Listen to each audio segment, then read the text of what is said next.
দর্শক, আমরা এখন রয়েছি রাজশাহী বিশ্ববিদ্যালয়ে।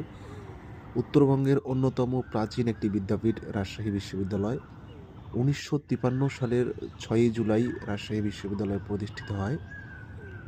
মূলত ঢাকা-রাজশাহী মহাসড়ক থেকে রাজশাহী শহর ঢোকার পূর্বেই রাজশাহী বিশ্ববিদ্যালয় অবস্থিত।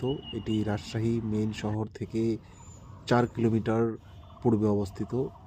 রাজশাহী বিশ্ববিদ্যালয় হচ্ছে উত্তরবঙ্গের অন্যতম একটি প্রাচীন এবং বৃহৎ বিশ্ববিদ্যালয়। এই বিশ্ববিদ্যালয়ে রয়েছে ৫৯টি ডিপার্টমেন্ট, যা ১২টি অনুষদের অধীনে পরিচালিত হয়। এই বিশ্ববিদ্যালয়টি মূলত একটি গবেষণাধর্মী বিশ্ববিদ্যালয় এবং এখানে প্রায় ৪০,০০০ মতন স্টুডেন্ট পড়ালেখা করে। এই বিশ্ববিদ্যালয়টির আয়তন মূলত ৭৫৩ একর, অর্থাৎ ৭৫৩ একর জায়গার উপর এই বিশ্ববিদ্যালয়টি প্রতিষ্ঠিত এবং এই ৭৫৩ একর জায়গার মধ্যে আবার কিন্তু রাজশাহী প্রযুক্তি এবং প্রকৌশল বিশ্ববিদ্যালয়ও রয়েছে।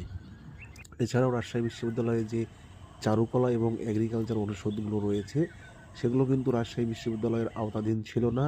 পরবর্তীতে চারুকলাকে রাজশাহী বিশ্ববিদ্যালয়ের আওতাধীন করা হয়, যেটা পূর্বে ছিল রাজশাহী আর্ট কলেজ।